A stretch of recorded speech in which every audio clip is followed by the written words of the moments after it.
This has been one of the big failures around the aftermath of the wildfire on Maui, is this total vacuum of information from government officials to the people. And in that vacuum, obviously people have all kinds of ideas or theories or this or that, but people were left without any kind of communication from anyone in a position of authority to provide help for days and weeks. And it created massive problems. And so the immediate line of response needed to come from the county and from the mayor and from their emergency response director. And unfortunately, they did not communicate. They're still not communicating. There's still a huge lack of transparency and therefore an increasing level of distrust in any of the levels of government that should be bending over backward to answer questions and to say, hey, here's what's going on every single day. Here's what we're doing. Here's what we're trying to do. Here's what we're having a hard time doing. Whatever the case may be, it's been a major problem from the beginning. Do you think that this is because of a complete lack of preparedness, that this is an unprecedented type of disaster? Never happened before. It happens and they just weren't prepared. They don't know what to do. And it's incompetence? I think that is very true. And there's, in hindsight, there are things going back Maui has experienced drought year after year after year. Brush fires are a common occurrence, especially on the west side of Maui, where Lahaina is, the side of the island that was most impacted by this. It is, being prepared for wildfires on Maui is something that if you look at their, emergency assessment documents, it's mentioned almost as a bit of an afterthought.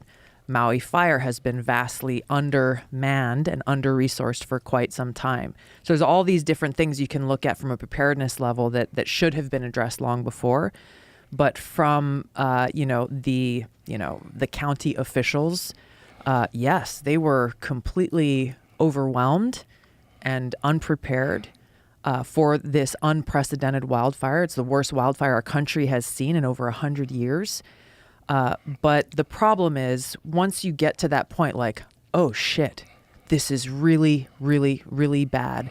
Not only in the hundreds of lives lost in that fire, but the surrounding communities of people who survived, but who went without power, who went without any cell phone signal, any ability to communicate with people, who didn't have, all of the gas stations in their neighborhood, they were empty. There was no way to get gas. They couldn't get food. They couldn't get clean water.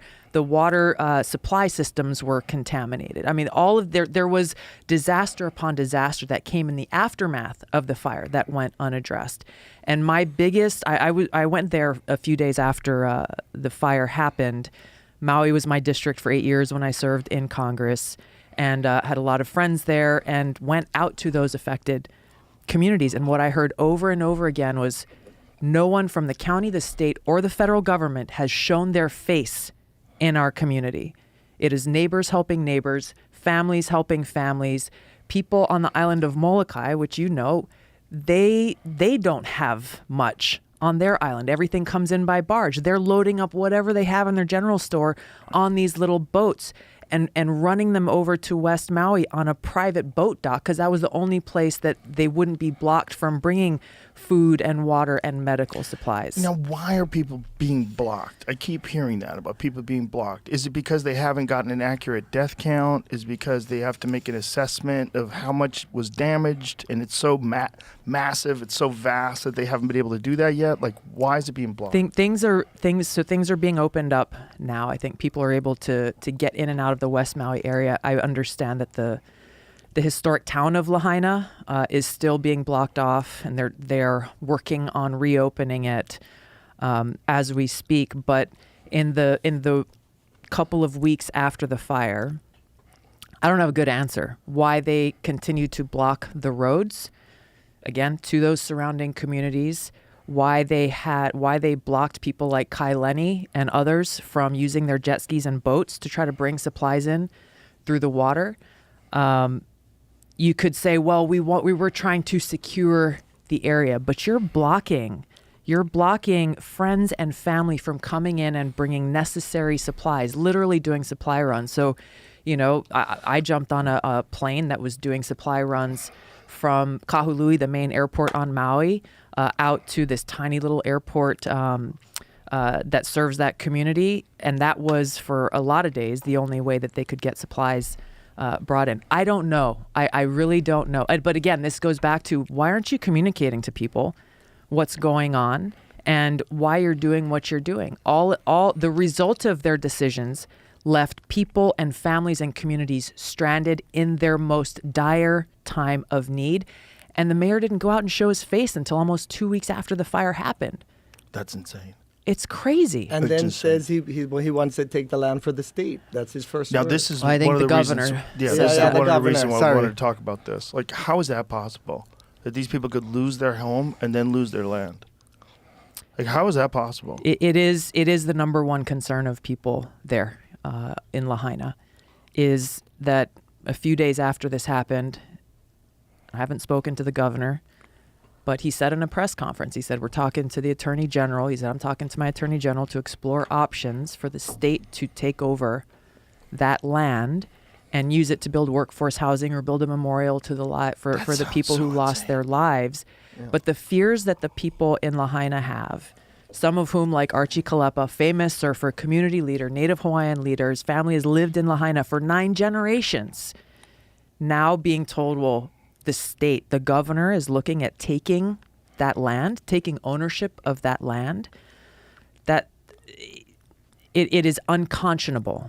And there's, we'll for those who've been displaced, we'll see about doing a land swap and we'll send you to the Big Island to live in Puna. Jesus. It's taking away the sovereignty of people's rights to have a say over their home, in many cases, their generational lands, it is such an abuse of power. And so this is, and I'm glad that there are leaders in the community who are leaning into this fight to make sure that they are fighting this fight before anybody tries to do that, rather than looking in the rearview mirror and saying, gosh, I wish we had done something. But just imagine a governor going on television after a massive tragedy where you have, we don't even know the number of people dead yet. You have this massive area that's been burnt to the ground. Yeah. And then he starts talking about taking it over for the state. That's an insane position to take. It is. Post-tragedy. When And people are suffering at their most, they can't Yeah. even believe it happened. Yeah. And then all of a sudden he's saying, we're going to take it for the state and make a memorial? How about give the fucking people their homes back? Exactly. You know, one of the things we went over yesterday, which is a crazy number, we were looking at the amount of money that was accidentally sent to Ukraine. Like they oversent $6 billion.